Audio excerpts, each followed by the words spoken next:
교회는 건물을 말하는 것이 아니라 하나님을 믿는 사람들의 모임을 교회라고 말합니다.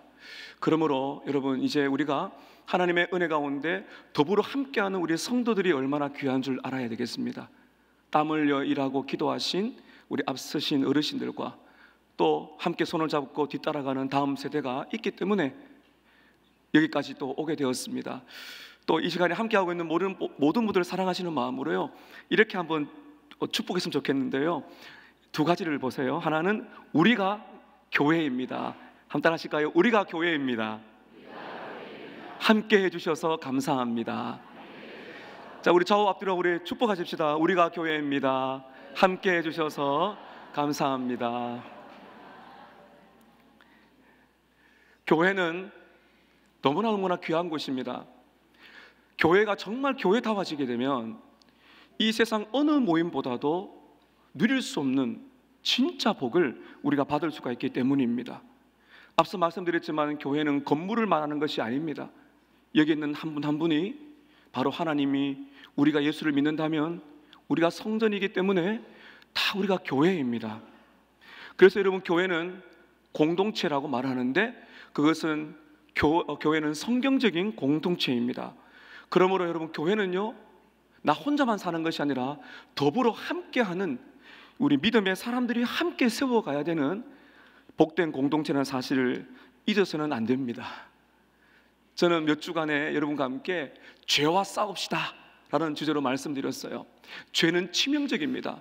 우리의 인생을 망하게 만들고 병들게 만듭니다. 예수를 믿는 사람에게는 그 죄가 영원한 심판을 주진 않지만은 힘을 잃고 침체에 빠지고 낙심하고, 여러분, 두려움에 빠지고 염려하고 또 교만하고 분노하고 시기하고 탐욕에 빠지고 정욕에 빠지는 것, 이것이 여러분 우리의 마음속에 있는 죄입니다. 전 여러분에게 말씀드렸습니다. 이 죄를 그냥 두면 안 되고 우리는 그 죄를 죽이면서 우리가 변화되어 정말 예수님이 원하시는 모습으로 살아가야 된다고 말씀을 드렸습니다. 근데 오늘 저는 교회 설립 72주년을 맞이해서 이렇게 말씀드리고 싶습니다. 이 치명적인 죄와 싸우는 것은 나 혼자만의 일이 아니라는 것입니다. 전쟁이 일어날 때 저격수가 있습니다. 높은 곳에 올라가서 한 사람 한 사람으로서는 혼자 다니는 그런 저격수가 있어요. 여러분, 그러나 우리는 성경적으로 말하면 저격수가 아니고요, 우리는 부대에 함께 들어간 사람이에요. 옆에 동료가 함께 살아야 되는 거예요. 전장 속에서 피 흘리고 다치고 할 때 그 아픔을 닦아주면서 함께 이겨내는, 이게 바로 교회의 모습을 보여주고 있는 것입니다. 전도서 4장 10절에 보면 이런 말씀이 있습니다. 그들이 넘어지면 하나가 그 동물을 붙들어 일으키려니와 홀로 있어 넘어지고 붙들어 일으킬 자가 없는 자에게는 화가 있으리라. 한 사람이 넘어지게 되면 친구가 그를 붙들어 주는 사람은 복이 있는데, 넘어졌는데 붙들어 일으킬 사람이 없는 자는 화가 있다. 여러분, 교회는 누군가가 넘어지게 되면 붙들어서 세워주는 것이 교회입니다. 오늘 우리가 읽은 이 본문은요, 좀 특별한 장면인데 예수님에 관한 이야기입니다. 예수님께서 십자가 달려 돌아가시기 전에 겟세마네라는 동산으로 가십니다. 거기에서 기도하십니다. 예수님은 십자가 지시기 전에 몸과 마음이 너무너무 고통스럽고 지쳐 계셨습니다. 예수님께서 이 고통스러운 이 심정을 이겨내는 그 모습을 보게 될 텐데요, 예수님께서 그 제자들과 어떤 대화를 나누시는지를 보면서 우리 예수님이 하신 일을 우리 본보기로 삼아서 함께, 우리가 함께, 혼자가 아니라 함께 죄와 싸워 이길 수 있는 7가지 방법을 말씀을 드리려고 합니다. 좀 많지만은 그렇다고 여러분 설교 시간이 더 길어지는 건 아닙니다. 좀 반복해서 말씀도 들으시고 또 여러분 기록하셨다가 기억하시면 좋겠습니다. 우리가 죄와 싸우되 내가 싸워야 됩니다. 그러나 우리는 교회입니다. 함께 싸우셔야 됩니다. 함께 치명적인 죄와 싸우는 7가지 방법입니다. 첫 번째, 한번 따라 하실까요? 신앙의 친구를 만들라. 신앙의 친구를 만들라. 산인 6절 37절입니다. 이에 예수께서 제자들과 함께 겟세마네라는 곳에 이르러 제자들에게 이르시되 내가 저기 가서 기도할 동안에 너희는 여기 앉아 있으라 하시고 베드로와 세베대의 두 아들을 데리고 가실새 고민하고 슬퍼하셨습니다. 겟세마네는 기름을 짠다는 그런 의미가 있는 동산입니다. 여기에서 예수님께서 평소에 기도를 많이 하셨고요, 그리고 제자들과 함께 휴식을 취한 그런 아주 특별한 장소입니다. 예수님은 자기를 배반할 제자를 제외한 11명의 제자를 이곳으로 데리고 가셨는데요, 오늘 36절에 보면 제자들에게 너희는 여기 있으라고 말씀하십니다. 그러니까 겟세마네 동산 앞 입구에 제자들을 두었어요. 그런데 37절에 보게 되면 그 중에 3명의 제자를 특별하게 말씀하시죠. 베드로와 세베대의 두 아들을 데리고 가실새 고민하고 슬퍼하셨습니다. 여기 나오는 3명의 제자, 베드로와 야고보와 요한입니다. 이 3명의 제자는 예수님께 좀 특별했던 것 같습니다. 변화산이라는 사건이 일어나게 될 때도 예수님은 이 3명의 제자를 데리고 가셨습니다. 죽은 야이로의 딸을 고치실 때도, 그 방에 누워있는 시체를 살리실 때도 이 3명의 제자를 특별히 동행하도록 만들어 두신 것입니다. 이게 무슨 의미인가 하면요, 예수님은 편애하신 것이 아니고요, 예수님에게는 제자들이 많았는데 그 제자들 중에 특별히 베드로와 야고보와 요한은 예수님과 가장 친밀한 수제자들이었다 하는 것입니다. 여러분, 우리가 인생에도 그렇지 않습니까? 많은 사람이 있어도 진짜 친구는 몇 명이 안 되잖아요. 우리가 신앙생활을 같이 하게 됩니다. 성도들이 많습니다. 우리가 모두 다 친밀하게 알고 지내면 좋겠지만은 물리적으로 힘이 듭니다. 그러나 여러분, 정말 중요한 것은요, 우리가 모든 성도들을 똑같이 친밀하게 알기는 어렵지만은 우리가 신앙생활을 할 때 수많은 고난과 어려움과 죄의 유혹을 이겨나가려게 되면 반드시 친밀한 친구들이, 특별히 신앙의 친구들이 있어야 된다는 것입니다. 구약에 보게 되면 다니엘이 큰 죽음의 위협이 있었을 때 3명의 친구들과 찾아가서 함께 기도하는 장면이 나옵니다. 사랑하는 성도 여러분, 신앙생활 하실 때 독불장구처럼 사시면 안 됩니다. 정말 그건 위험합니다. 신앙생활이라는 것은 함께 힘든 상황을 나누고 함께 격려하고 함께 기도하는 신앙의 친구를 여러분 반드시 만드셔야 돼요. 목장에서, 부서에서, 교회에서 하는 여러 가지 활동이나 또 우리가 성경 공부, 또 전도팀, 전도 폭발, 통독반, 제자 훈련 할 것 없이, 또 우리 오늘 또 새소식반 개강하고 시니어 모임, 목장, 이런 여러 가지 모임에 우리가 함께 하셔서 여러분 신앙의 친구를 만드시기를 축복합니다.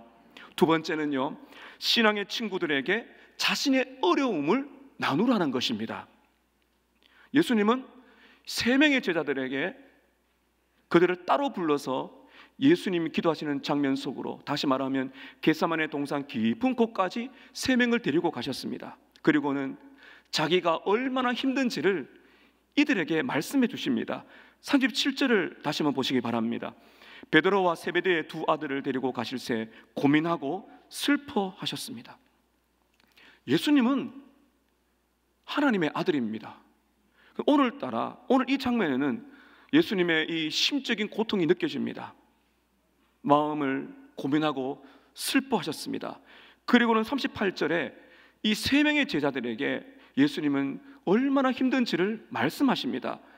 38절입니다. 이에 말씀하시되 내가 내 마음이 매우 고민하여 죽게 되었으니 너희는 여기 머물러 나와 함께 깨어 있으라. 뼛속 깊이 예수님이 지금 아파요. 그 예수님께서 데리고 온 3명의 제자들에게 이렇게 말하는 겁니다. 얘들아, 내가 지금 죽겠어. 내가 너무 슬퍼. 내 마음이 너무 아파. 예수님은 지금 아프다고 말씀하세요. 여러분, 우리가 8절에 읽었는데요, 내 마음이 매우 고민하여 죽게 되었다는 이 말을 시편 42편 43편에 보면 내 영혼아 어찌하여 낙심하느냐, 제가 한번 설교를 드렸습니다. 내 영혼아 어찌하여 낙심하느냐, 이 표현과 헬라어 원문이 거의 비슷합니다.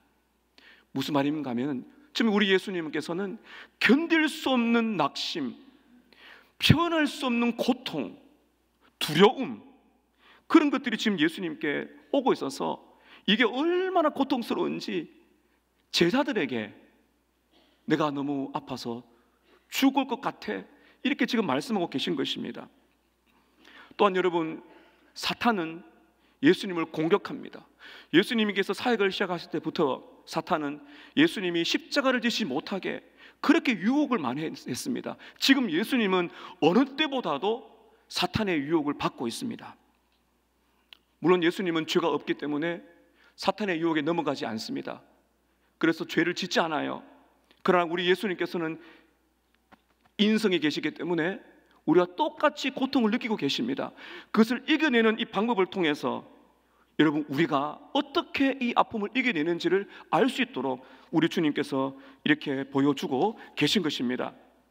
예수님은 세 명의 제자들에게 내가 죽겠다, 너무 힘들다. 여러분, 이것이 우리에게 어떤 교훈이 있겠어요? 이게 신앙의 친구라는 것입니다. 우리가 교회를 다니면서 이런 신앙의 친구가 있어야 됩니다. 내가 어떤 고통이 있을 때 그를 참으면 병이 듭니다. 정신적인 충격을 받습니다. 그럴 때 내가 어떤 고통을 가지고 있어도 말을 할 수 있는, 들어줄 수 있는, 내가 지금 너무나 죽겠다고, 너무 힘들다고, 내 마음이 너무 슬프다고, 내가 낙심에 빠져 있다고, 내가 고통스럽다고 말을 할 수 있는, 털어내놓을 수 있는 친구가 있는가? 나 홀로 인생의 무거운 짐을 지고 고통스러울 때, 그리고 수많은 죄의 유혹 때문에 내 안에 정말 내가 혼자 분투하고 있는 죄악에 있는 습관들이 있을 때, 그런 것들을 말을 해줄 수 있는 친구, 그런 것을 들어도 나를 정죄하거나 나를 가르치려고 하지 아니하고 나를 잘 이해해 줄 수 있는 안전한 안전지대, 그게 친구라는 겁니다. 그 예수님께는 이 세 명에게 자신의 죽을 것 같은 고통을 말씀해 주셨습니다. 사랑하는 성도 여러분, 이 신앙의 친구가 있기를 축복합니다. 안전한 친구, 이게 있어야 살아요. 이게 있어야 우리가 죄와 싸워 이길 수 있습니다. 어떤 치명적인 죄와 내 허물도 다 말을 해도 안전하게 듣고 기도해 줄 수 있는 친구가 필요하지요. 세 번째는 신앙의 친구들과, 한번 따라 하실까요? 신앙의 친구들과 가까이 하라. 38절 다시 보시길 바랍니다. 이에 말씀하시되 내 마음이 매우 고민하여 죽게 되었으니 너희는 여기 머물러, 그 다음에 함께 읽을까요? 시작. 나와 함께 깨어 있으라 하시니라. 예수님은 이 세 제자에게 자신이 죽을 것 같은 심적 고통을 말씀하셨습니다. 그 다음에 요청하셨어요. 얘들아, 내가 너무 힘들고 고통스러우니까 나와 함께 있자, 가까이 깨어서 나와 함께 있자라고 말씀하신 것입니다. 여기서 우리는 놀라운 신비를 봅니다. 여러분, 예수님이 누구십니까? 예수님은 하나님의 아들이십니다. 예수님은 성자 하나님이십니다. 예수님은 신성이 있는 완전한 하나님이십니다. 근데 그 예수님께서 우리의 죄를 구원하기 위하여 인간의 몸으로 오셨습니다. 그래서 예수님은 신성이 있는 완전한 하나님이시자 동시에 완전한 인간이십니다. 그러므로 예수님은 이 땅에 살고 계셨을 때 배고픔도 아시고 피곤도 아시고 주무셔야 했고, 그리고 이 엄청난 고통을 우리와 똑같이 느끼셨어요. 지금 예수님께서 가장 고통과 슬픔에 쌓여 있을 때 친구들이 필요했다는 것입니다. 이게 성육신의 신비입니다. 여러분, 예수님은 우리의 인생을 너무 잘 아십니다. 여러분, 예수님께서 이렇게 하셨다면 우리는 어떠해야 될까요? 예수님께서 가장 힘드셨을 때, 정말 이 죽음의 고통을 느끼셨을 때 세 명의 제자들이 곁에 있기를 요청하셨다면 여러분, 우리는 어떠해야 되겠습니까? 오늘 우리 예수님께서 말씀하셨습니다. 얘들아, 여기 머물러 나와 함께 하자. 여러분, 저와 여러분이 극심한 고통과 우울감이 오고 삶에 지치고 아프고 온갖 죄의 유혹이 들어와서 두렵고 염려하고 시기 질투하며 낙심이 찾아올 때, 탐욕이 오게 될 때, 여러분, 그것들을 함께 나눌 수 있는 친구가, 잘 들으셔야 됩니다, 반드시 가까이 있어야 됩니다. 물리적으로 말입니다. 물론 우리가 전화를 내 살 수 있어요. 그러나 여러분, 가까이, 오늘 예수님 보세요. 예수님 가까이 사람들을 데리고 가셨어요. 함께 깨고 있자. 여러분 가까이에서 언제든지 함께 올 수 있는 그런 신앙의 친구들이 있어야 우리가 신앙적으로 이 어려움을 이겨낼 수가 있는 것입니다. 오늘 네 번째입니다. 함께 죄와 싸우는 비결 네 번째는 하나님께 기도로 마음을 쏟아내는 것입니다. 39절 보세요. 제자들에게 나와 함께 있자 하신 다음에 39절에 보면 예수님께서 이렇게 기도하십니다. 조금 나아가서 얼굴을 땅에 대시고 엎드려 기도하여 이르시되 내 아버지여 만일 할만하시거든 이 잔을 내게서 지나가게 하옵소서. 예수님은 제자들과 함께 조금 떨어지셔서 땅에 엎드리십니다. 얼굴을 땅에 대해서 엎드려 기도하십니다. 이 말은 겸손한 마음입니다. 그러면서 여러분 이렇게 기도를 시작하시죠. 한번 따라 하실까요? 내 아버지여, 내 아버지여, My Father. 예수님은 가장 힘든 순간에도 하나님을 아버지라고 부르고 있습니다. 이 친밀감이지 않습니까? 여러분, 우리의 인생이 아무리 힘들고 어려워도, 수많은 죄의 유혹이 우리를 흔들어도 여러분 그 순간에 하나님께서는 우리의 아버지가 되시는 줄로 믿습니다. 그래야 삽니다. 예수님은 아버지를 찾으셨습니다. 그리고는 정말 마음에 있는 고통을 털어내 놓았어요. 이렇게 기도하지 않습니까? 만일 할만하시거든 이 잔을 내게서 지나가게 하옵소서. 여기에 잔이 있습니다. 아버지여 할만하거든 가능하다면 이 잔을 내게서 옮기시옵소서. 이게 어떤 의미인가 하면요, 이 잔, 이 컵이라는 잔이라는 거는 성경에 보면은 이게 인간의 죄로 말미암아 임하는 하나님의 심판과 진노예요. 비유하기는 좀 너무 참 제가 이 비유가 충분하지 않지만은 우리가 받아야 될 사약이 있어요. 우리가 받아야 돼요. 우리는 죄인입니다. 하나님을 반역한 죄인들입니다. 그러면 우리는 모두가 다 영원한 심판과 지옥에 빠질 죄인이에요. 사약을 내가 받아야 돼요. 근데 받아야 될 그 순간에 누가 와서 대신 사약을 먹은 것과 똑같아요. 우리 주 예수님께서는 하나님의 그 무서운 심판을 받고 계신 것입니다. 여러분, 예수님은 인성이 계십니다. 그럼 예수님께서는 우리가 겪을 만한 모든 고통을 다 느끼고 계신 겁니다.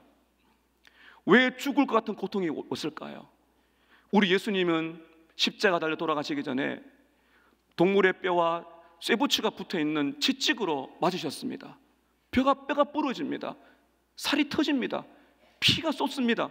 많은 사람이 죽어가는 현장인데 예수님은 다 받으셨습니다. 그리고 십자가 달려서 못에 박혔습니다.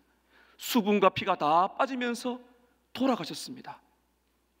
물론 여러분, 예수님은 육체적인 고통도 감내하셔야 했습니다. 그런데 여기서 예수님께서 내가 죽겠다, 내가 너무 슬프다, 아프다 한 것은 육체적인 고통과 비교할 수 없는 영적인 고통이 있는 것입니다.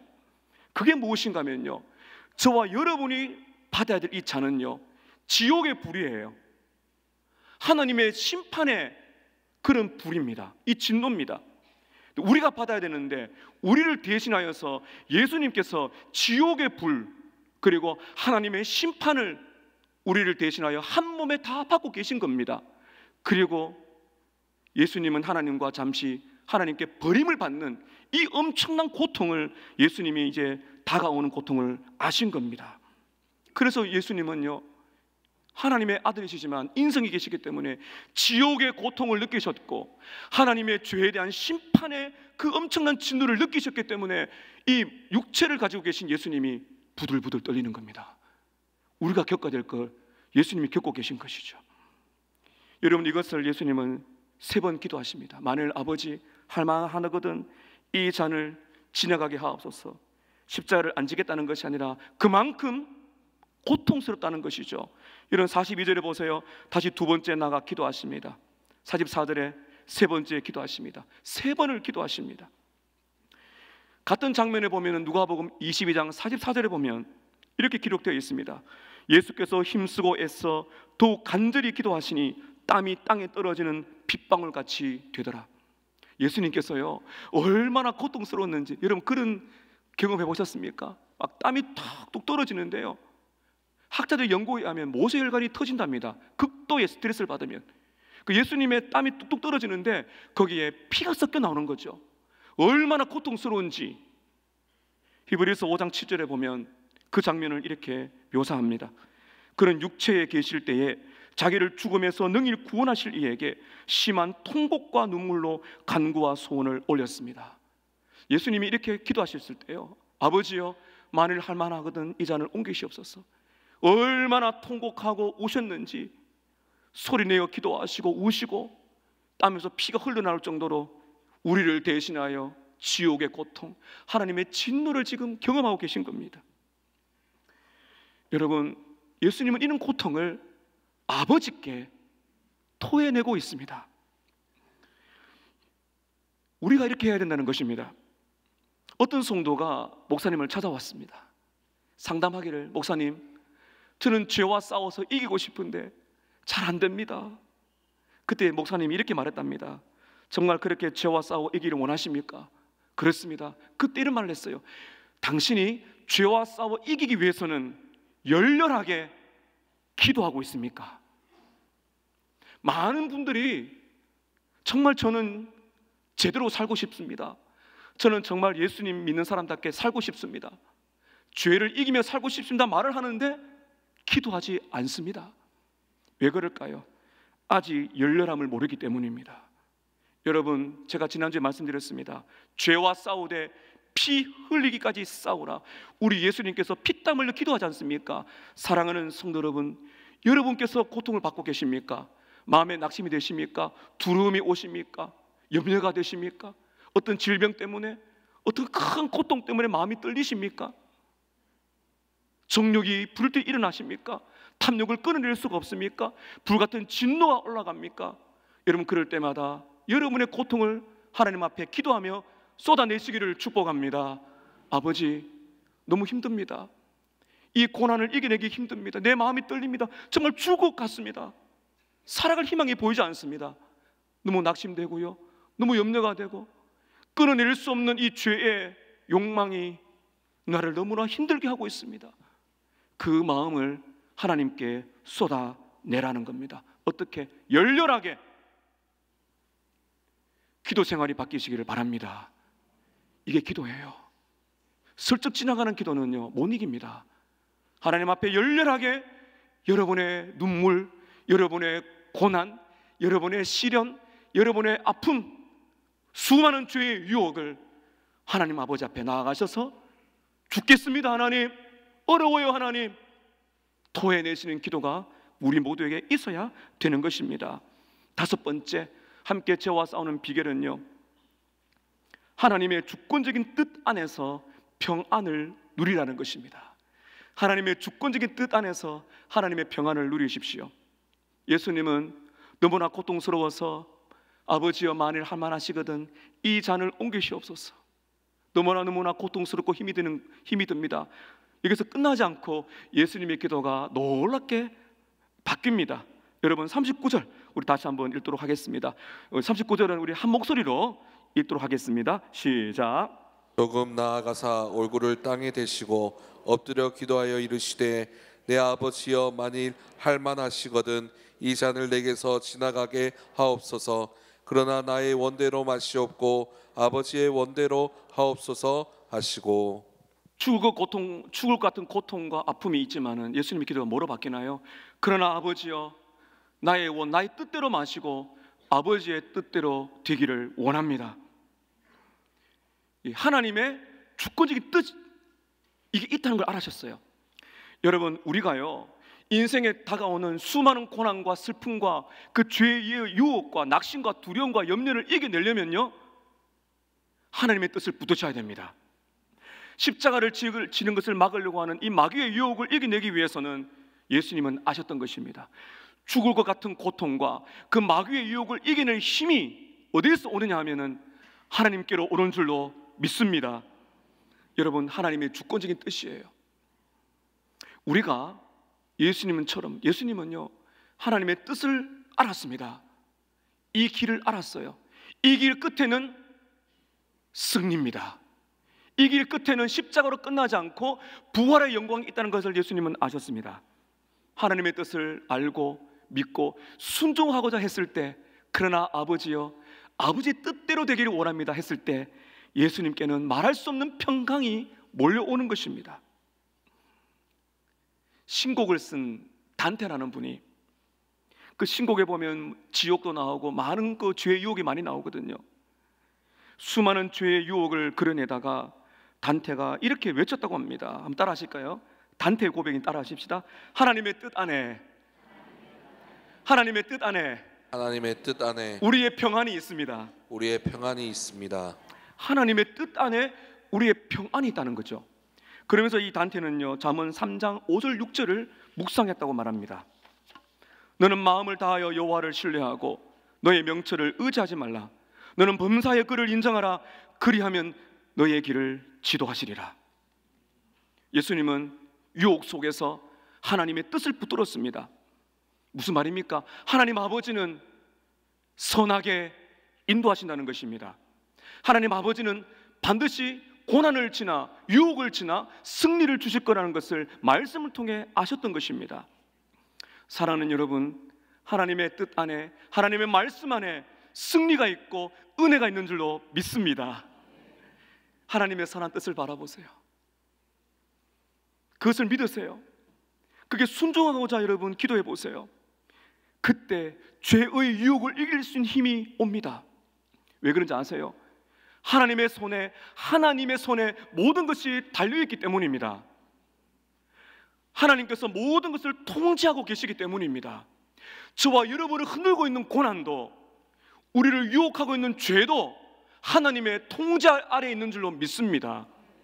우리를 그렇게 흔들어대고 교회를 흔들어대는, 가정을 흔들어대는 그 악한 마귀도 하나님의 통제 아래에 있어요. 예수님이 그걸 본 겁니다. 우리도 그것이 필요한 것입니다. 여러분, 우리가 왜 두려움에 빠집니까? 두려워하고 염려하고 낙심될 수 있지만 빠지면 죄라 그랬습니다. 우리 왜 두려움과 낙심과 시기와 질투와 염려와 정욕과 탐욕과 분노에 빠져서 죄를 짓습니까? 불신입니다. 하나님의 은혜를 믿지 않기 때문입니다. 내가 원하는 대로, 내 뜻대로, 내 감정대로 살아가는 자기 중심성이 모든 죄의 뿌리죠. 여러분, 그래서 이러한 모든 죄의 유혹과 고난마저 이겨낼 수 있는 가장 강력한 무기는 하나님의 뜻을 신뢰하고 하나님의 은혜를 믿는 것입니다. 그럴 때 놀라운 일이 일어납니다. 두려워요. 염려가 돼요. 낙심이 돼요. 시기가 됩니다. 질투만 일어납니다. 분노가 일어납니다. 탐욕이 있고요. 정욕이 있어요. 그런데 하나님의 선하신 뜻을 믿을 때 하나님의 손에 다 달려있고 결국 나는 실패하지 않는다. 이것을 알 때 여러분, 이 모든 죄가 죽어가고 하나님의 평강이 우리 안에 임할 줄로 믿습니다. 여섯 번째, 함께 죄와 싸우는 비결은요, 인생의 약함을 인정하라는 것입니다. 인생의 약함을 인정하라. 예수님은 제자들에게 내 곁에서 함께 있자고 말씀하셨는데요, 예수님이 이렇게 부탁하시고 눈물과 땀으로 통곡하며 기도하시는데 제자들이 어떻게 하고 있었을까? 여러분, 말씀만 보시기 바랍니다. 40절입니다. 제자들에게 오사, 제자들은 뭐 하고 있었나요? 그 자는 것을 보시고 베드로에게 말씀하시되 너희가 나와 함께 한 시간도 이렇게 깨어 있을 수가 없더냐? 예수님은 가까운 거리에서 통곡하셨어요. 여러분께서 누군가에게 함께 모여가지고 날 위해 기도해 주세요 말한 다음에 내가 열심히 기도하는데 옆에서 자고 있으면 마음이 어떻겠어요? 우리 예수님 얼마나 실망하셨겠어요? 실망하실 수 있어요. 저 같으면 너무 실망할 것 같아요. 자고 있습니다. 너희가 어떻게 한 시간도 나와 못 깨어 있느냐? 예수님이 가장 필요로 할 때 제자들은 실패했습니다. 여러분, 43절도 보세요.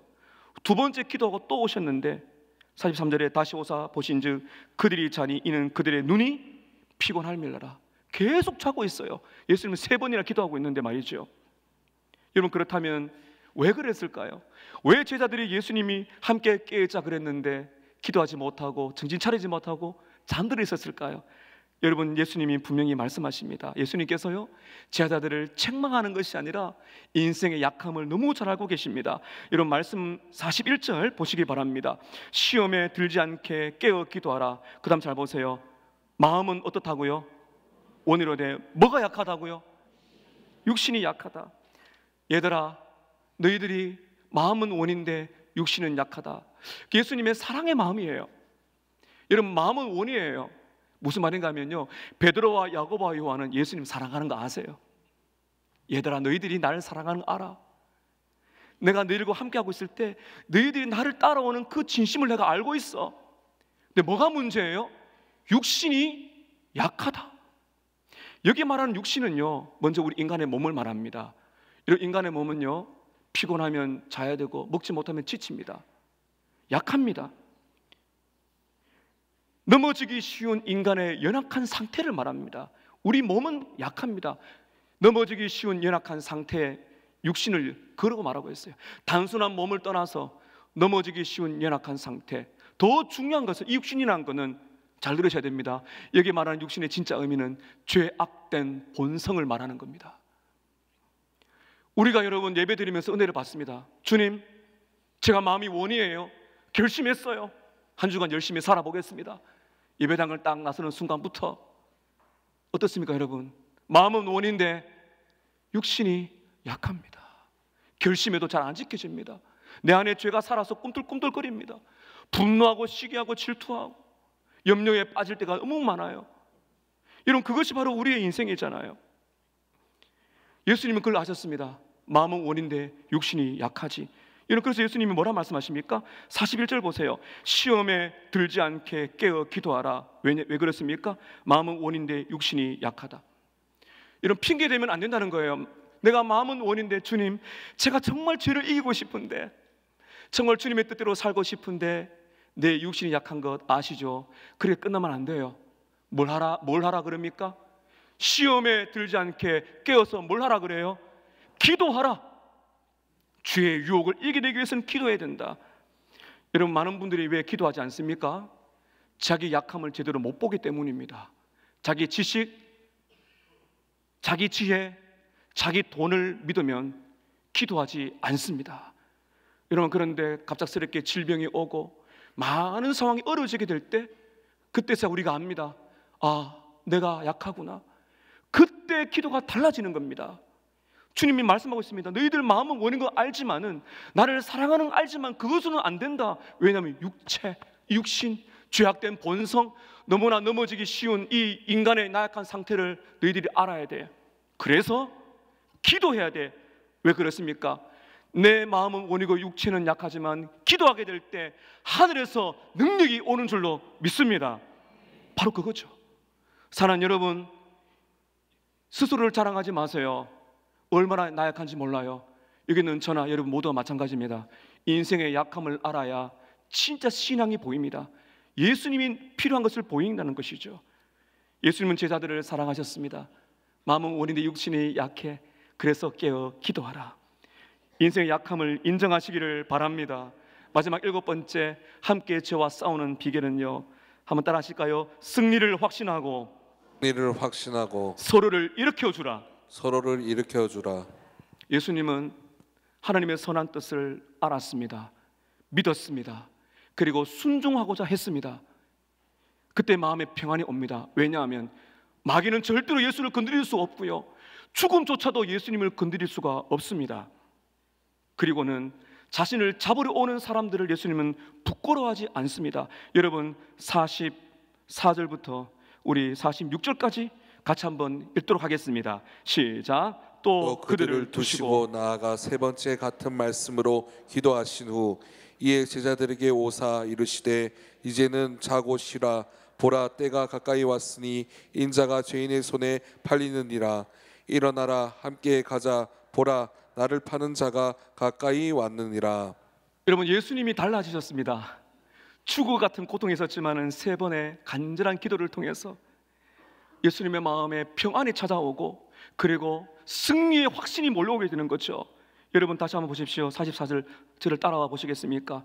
그들을 두시고 나아가 세 번째 같은 말씀으로 기도하신 후 기도하신 후 45절 보세요. 제자들에게 오사 이르시되 이제는 자고 쉬라. 보라 때가 가까이 왔다. 어떤 때입니까? 이제는 잡혀간다. 내가 엄청난 고난을 당하고 채찍질로 내 살이 떨어질 것이고 내 뼈가 부러질 거야. 부러질 정도로 고통스러워. 그러나 나는 굴하지 않을 거다. 승리한다. 십자가 달려 고통을 당해도 나는 그 죽음의 권세를 이겨내고 나는 이길 것이다. 보라 때가 가까이 왔으니 인자가 죄인의 손에 팔린다. 그러나 나는 두려워하지 않는다는 거죠. 여러분, 그 다음에 46절에 너무나 영광스러운 고백입니다. 예수님의 마음을 모른 채 자고 있는 제자들에게 어떻게 격려하십니까? 여러분 46절 보세요. 일어나라 함께 가자. 보라 나를 파는 자가 가까이 왔느니라. 가까이 사탄의 권세, 죄의 권세가 원수들이 오고 있지만 예수님 뭐라 말씀하십니까? 일어나라 함께 가자. 사랑하는 여러분, 절대로 죄는 우리 성도들을 무너뜨릴 수가 없습니다. 죽음도 사탄도 절대로 우리를 망하게 할 수가 없습니다. 여러분, 그러나 우리는 약해서 죽음을 두려워하기도 하고 너무 약해서 죄를 지어서 넘어지기도 하지만은 예수님은 그때마다 우리 약함을 아시면서 뭐라 그러십니까? 오늘 46절 이 말씀이죠. 일어나라 함께 가자. 우리는 승리할 줄로 믿습니다. 지금 우리가 해야 할 일은 함께 일으켜주는 것입니다. 함께 싸우는 것입니다. 오늘 주님이 우리에게 무슨 말씀하셨습니까? 신앙의 친구를 만들어라. 그리고 신앙의 친구들에게 자신의 모든 고통을 나눌 수 있고 기도할 사람을 만들고 그들에게 마음을 나누라. 그리고 신앙의 친구들을 곁에 두라. 하나님께 내 모든 아픔을 기도로 쏟아내라. 그리고 하나님의 주권적인 뜻 안에서 평안을 누리라. 마지막에 무엇입니까? 승리를 확신하고 지쳐있는 사람들의 손을 잡아 함께 일어나라. 사랑하는 여러분, 저와 여러분이 그러한 친구가 되기를 축복합니다. 여러분 다 약하지 않습니까? 여러분 자녀, 배우자, 성도들의 약함을 바라볼 때 오늘 이걸 기억하소. 예수님처럼 마음은 원인데 육신이 약해. 깨어 기도하십시다. 힘은 하나님께 있습니다. 일어나십시다. 여러분, 너무나 놀라운 말씀이 남았습니다. 우리에게 최고의 친구가 살아계신다는 것입니다. 그분이 누구십니까? 우리 예수님께서 지금도 살아계셔서 우리를 위해서 기도하고 계신 줄로 믿습니다. 예수님께서 우리의 손을 붙들어 오늘 말씀하십니다. 예수께서 일어나라 함께 가자. 두려워하지 마라. 내가 모든 죄와 사망과 사탄의 권세를 이겼다. 승리할 것이다. 여러분, 우리가 함께 외치셔야 돼요. 일어나십시다. 함께 가십시다. 그럴 때 저와 여러분과 우리의 가정과 우리의 교회는 흔들 자가 없을 줄로 믿습니다. 죄와 사탄과 사망의 권세가 절대로 우리의 교회를 에워싸도 승리할 줄로 믿습니다. 예수 그리스도의 손을 잡고 죄를 이기며 나아가시는 복된 공동체 되시기를 주님의 이름으로 축복합니다. 기도하겠습니다. 이 시간 여러분, 우리가 얼마나 약한지 고백하십시다.